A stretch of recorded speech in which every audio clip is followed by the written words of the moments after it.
Every day, we see the darker side of the world around us.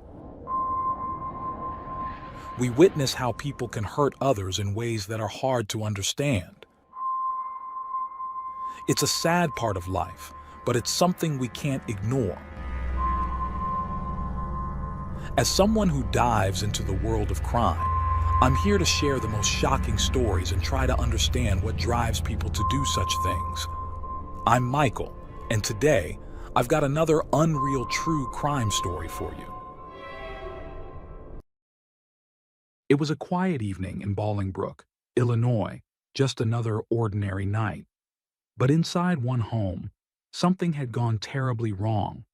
A woman was found lifeless in her bathtub. Her dark hair was wet, there was a deep cut on the back of her head, and the scene didn't quite add up. At first, it seemed like a tragic accident, just a slip and fall in the bathroom. But as investigators took a closer look, red flags started to appear. And the most shocking part? The person who might have all the answers was someone who had sworn to protect and serve. What really happened that night? And how did this one case unravel a shocking story of lies, control, and betrayal?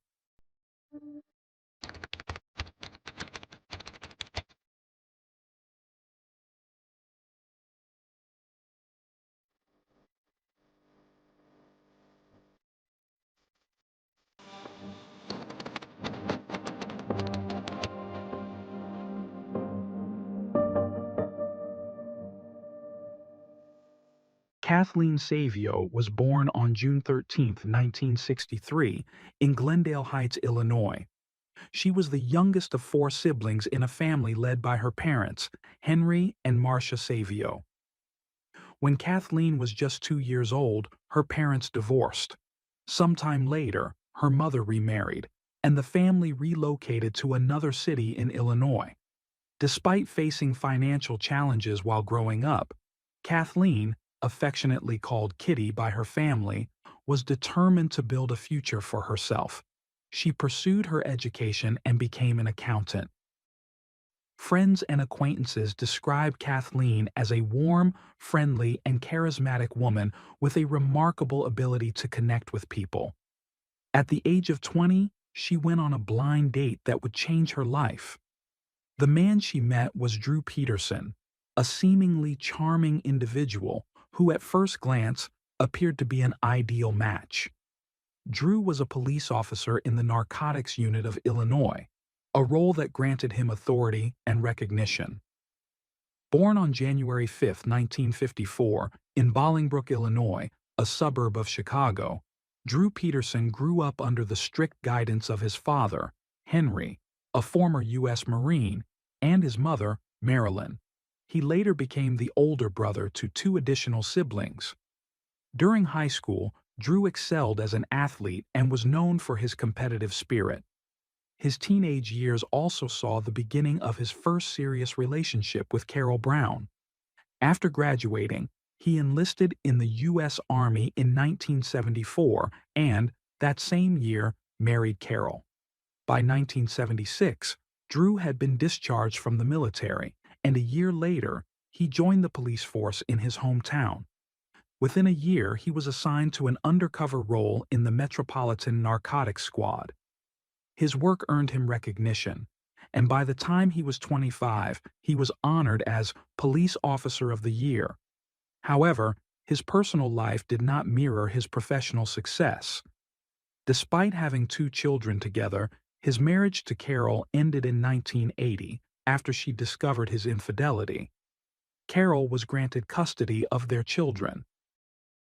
Drew, known for his arrogance and boastful nature, often bragged to friends about how easy it was for him to attract women as a police officer.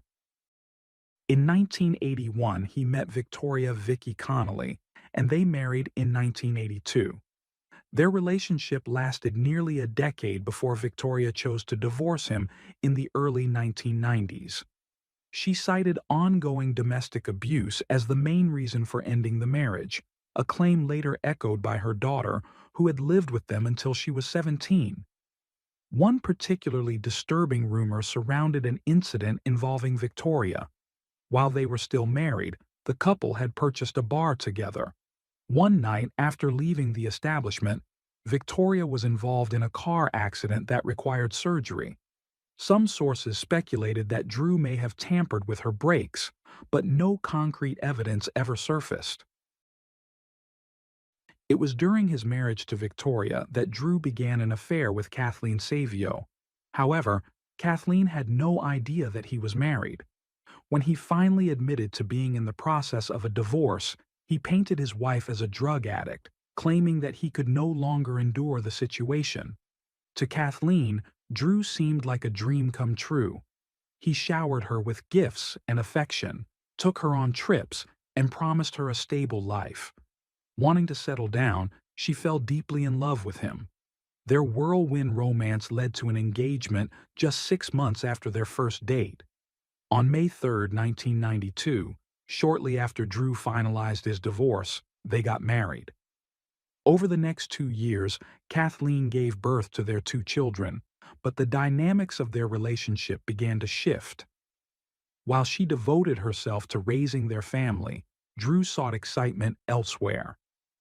What started as a loving relationship soon turned volatile. Drew's charming facade faded, revealing a controlling and abusive personality. Initially, his mistreatment was verbal. He constantly insulted Kathleen's appearance, calling her unattractive and making cruel remarks about her weight. Over time, his behavior became increasingly toxic, leaving Kathleen trapped in a marriage that was far from the fairy tales she had once envisioned. Drew's aggressive behavior escalated over time. On one occasion, Kathleen, frustrated and exhausted by his constant absence from home and lack of involvement with their children, confronted him. What started as a heated argument quickly turned violent. Drew grabbed her by the arm and shoved her into a table, leaving her with a head wound and bruises across her body. The injuries were severe enough to require a visit to the emergency room. Although the hospital documented the incident, Drew publicly denied any wrongdoing in a televised interview. He justified his actions by claiming that, as a police officer, he had to conduct himself differently than an average citizen to avoid jeopardizing his job. Despite everything, Kathleen chose to stay in the marriage. Meanwhile, Drew, as he had done before, set his sights on someone new, this time a much younger woman named Stacy Cales, who was nearly 30 years his junior. Shockingly, he didn't even try to be discreet. On at least one occasion, he brought Stacy to the house he still shared with Kathleen and their children, spending the night with her in the basement while his wife and kids slept upstairs. Stacy was born on January 20, 1984, in Downers Grove, Illinois, to Anthony and Christine Cales.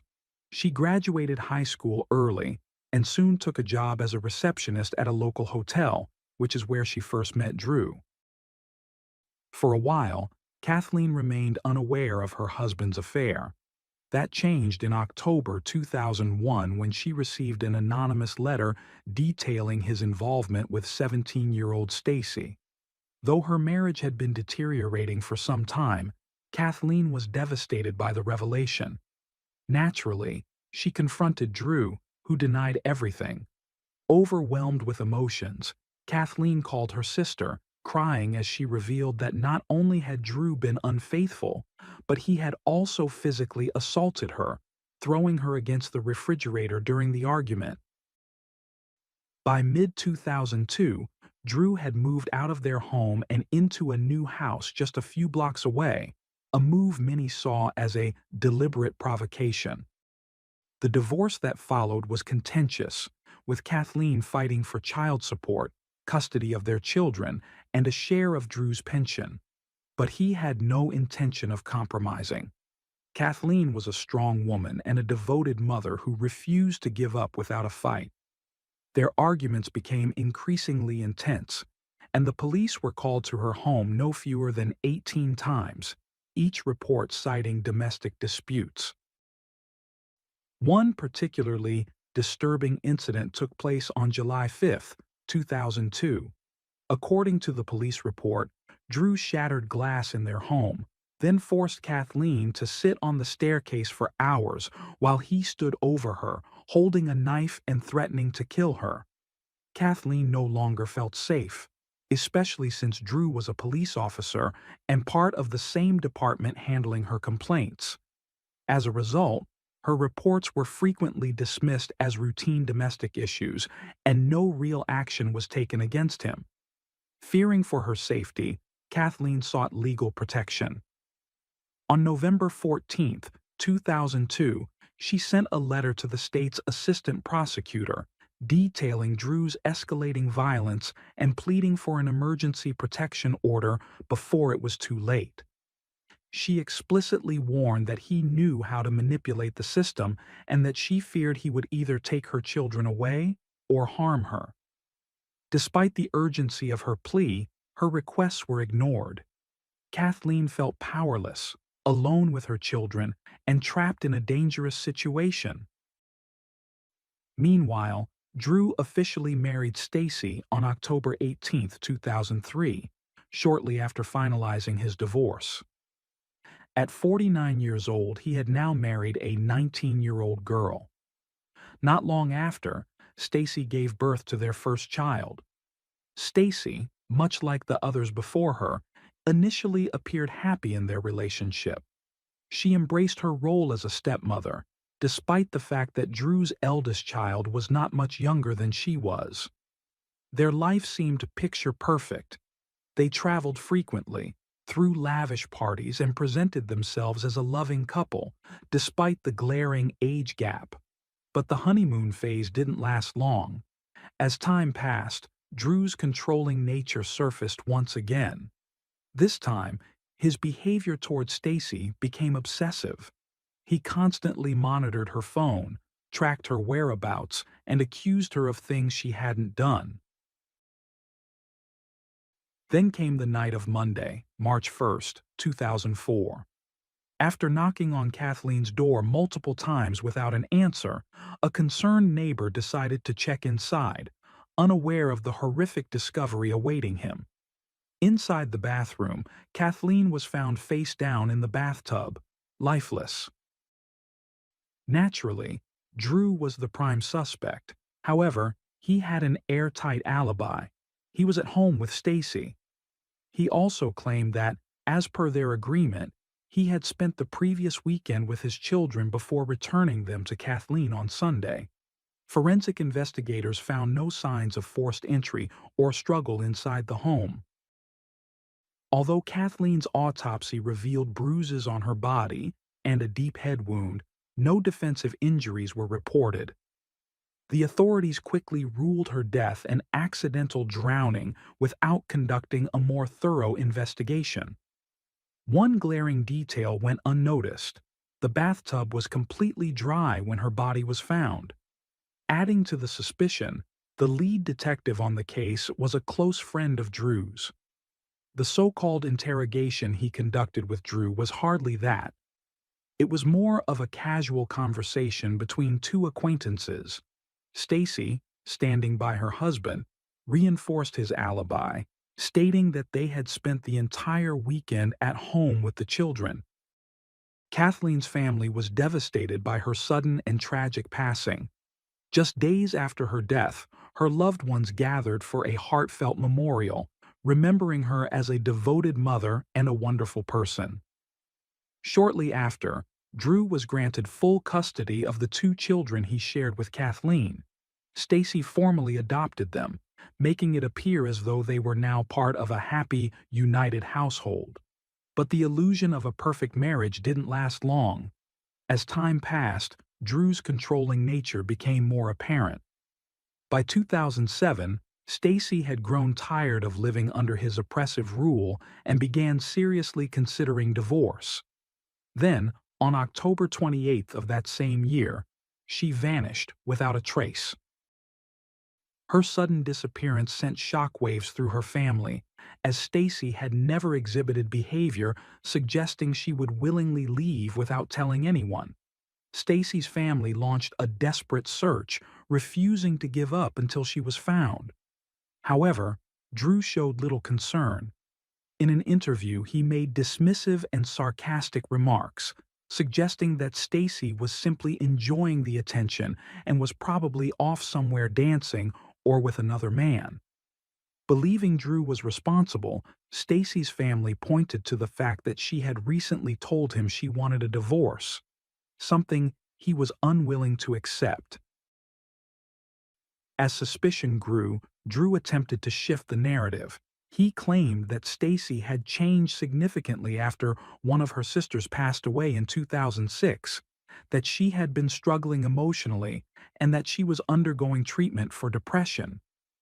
Rather than clearing his name, these statements only deepened investigators' concerns. Authorities began questioning whether Kathleen's death had truly been an accident or if there was something far more sinister behind it. Just weeks after Stacy's disappearance, both the Illinois State Police and the FBI reopened the case surrounding Kathleen's death. In November 2007, her body was exhumed for a second autopsy. The findings contradicted the original report. This time, forensic experts confirmed clear signs of struggle, proving she had fought for her life. Now, Drew was the prime suspect in the deaths of both his third and fourth wives. Instead of keeping a low profile, he embraced the media attention, appearing on talk shows and making arrogant, sarcastic remarks, almost as if he enjoyed the notoriety. Then, in January 2008, the case took an unexpected turn when Drew's own brother, Thomas Peterson, came forward with shocking information. He claimed to have helped Drew remove a large blue container from the house around the time of Stacy's disappearance. Several neighbors corroborated his story, stating that they, too, had seen Drew handling the suspicious container. Thomas also revealed another disturbing detail. He had assisted Drew in placing a call from Stacy's phone, making it appear as though she was at the airport. Not long after, her vehicle was discovered abandoned there. While the search for Stacy continued, the investigation into Kathleen's death progressed. On February 21, 2008, her cause of death was officially reclassified from an accident to a homicide. Just over a year later, Drew was arrested as the prime suspect. Drew's legal team believed they had a strong case, citing the lack of physical evidence such as fingerprints, DNA, or eyewitness testimony tying him directly to the crime. As the trial gained traction, accusations surfaced against the police department, with many arguing that because Drew had been a sergeant in their ranks, the original investigation had been mishandled and riddled with preferential treatment. This scrutiny cast serious doubt on the integrity of law enforcement, raising concerns about corruption and cover-ups. But exposing institutional bias wasn't enough to prove Drew's guilt in Kathleen's murder. The prosecution needed a breakthrough. That moment came when the lead prosecutor orchestrated a legal maneuver that would change everything. On May 31, 2012, Drew Peterson's trial officially began. In a bold and unprecedented move, the prosecutor allowed Kathleen to speak through those who had known her best. The first to testify was Kathleen's sister, Susan. Her testimony sent chills through the courtroom as she revealed that Kathleen had once confided in her that Drew had threatened to kill her and make it look like an accident so that no one would ever suspect him. Next, Neil, a pastor and marriage counselor who had worked with Stacy, took the stand. He testified that Stacy had privately shared her suspicions that Drew was responsible for Kathleen's death. According to him, Stacy recalled waking up in the middle of the night to find Drew missing, right around the time Kathleen was believed to have died. When he returned, he allegedly asked Stacy to lie to the police and provide him with an alibi. Adding to the disturbing revelations, it was revealed in court that Drew had been present during Stacy's police interview, which further suggested he had exerted pressure on her to protect him. The lawyer who had represented Kathleen during her divorce revealed that Stacy had contacted him just days before she vanished, seeking legal advice about leaving Drew. During that conversation, she made it clear that she firmly believed he had killed Kathleen. Prosecutors argued that Drew's motive for murdering Kathleen stemmed from fear. He was terrified that their ongoing divorce proceedings could leave him financially ruined. For 3 weeks, jurors listened to 44 witnesses recount chilling details of Kathleen's fears. One of her friends testified that she had been so terrified of Drew that she slept with a knife under her bed for protection. After hearing all the evidence, the jury, comprising 7 men and 5 women, deliberated for approximately 14 hours. The trial was based entirely on circumstantial evidence and witness testimony, making the verdict all the more uncertain. Before the decision was announced, Drew suddenly erupted, shouting that he had not killed Kathleen. His outburst prompted Kathleen's brother to yell back, accusing him of the crime. Security intervened, removing him from the courtroom. Finally, the jury reached a decision. Drew Peterson was found guilty. He was sentenced to 38 years in prison with no possibility of parole. Despite appearing composed in court, Drew's demeanor quickly changed in the days that followed. His anger turned toward the prosecutor who had sealed his fate. The attorney, however, remained unfazed, hinting that further legal action could still be pursued against Drew for Stacy's disappearance. Meanwhile, tensions within Drew's legal team boiled over. His lead attorney filed an appeal, arguing that the original defense team had botched the trial. Among their grievances was the claim that the attorney had pressured Drew into launching a media campaign before the trial, which ultimately hurt his case. They also took issue with the decision to call Kathleen's divorce attorney as a witness, a move that had disastrous consequences for the defense. Despite Drew's repeated attempts to overturn the verdict, the ruling stood. Kathleen had finally received justice, but Stacy's fate remained a haunting mystery, one that many believed Drew Peterson still had the answers to. While serving his sentence, Drew found himself facing yet another shocking accusation. He was caught on a recorded conversation inside prison, attempting to orchestrate a murder-for-hire plot against the prosecutor who had led the case against him. He offered money to a fellow inmate in exchange for carrying out the attack. Despite his lawyer's efforts to prevent an additional conviction, the court found him guilty once again, adding 40 more years to his original sentence. Over the years, Drew has continued to proclaim his innocence, repeatedly attempting to appeal his conviction. His main argument has been that the testimonies admitted during his trial violated his constitutional rights. The most recent legal development came in 2024 when his public defender requested a psychological evaluation as part of an effort to seek a new trial. The judge ordered the county to facilitate and fund the evaluation of Drew, now 70 years old. After the mandatory 30-day assessment period, the results determined that he was mentally competent to stand trial. Meanwhile, his former attorney found himself in legal trouble, facing contempt of court charges.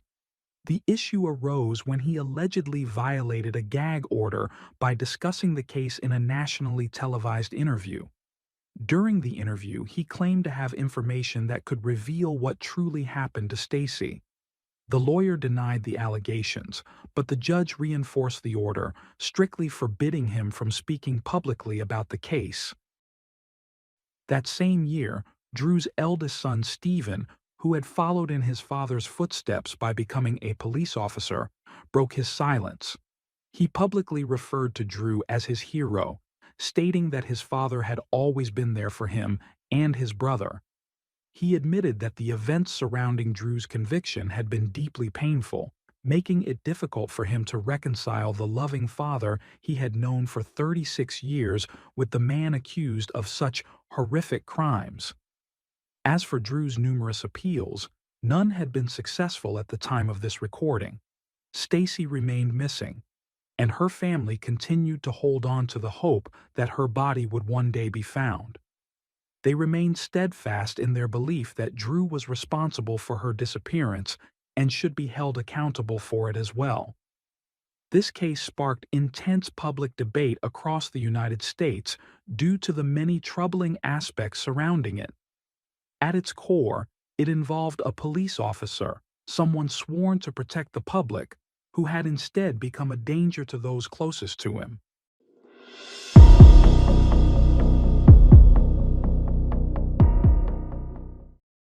Thanks for tuning in to Unreal True Crime. If you're intrigued by mysteries from around the world, check out our new channel, Latin Crimes, where we dive into the gripping true crime stories of Latin America. Don't miss out. Subscribe now for more thrilling investigations.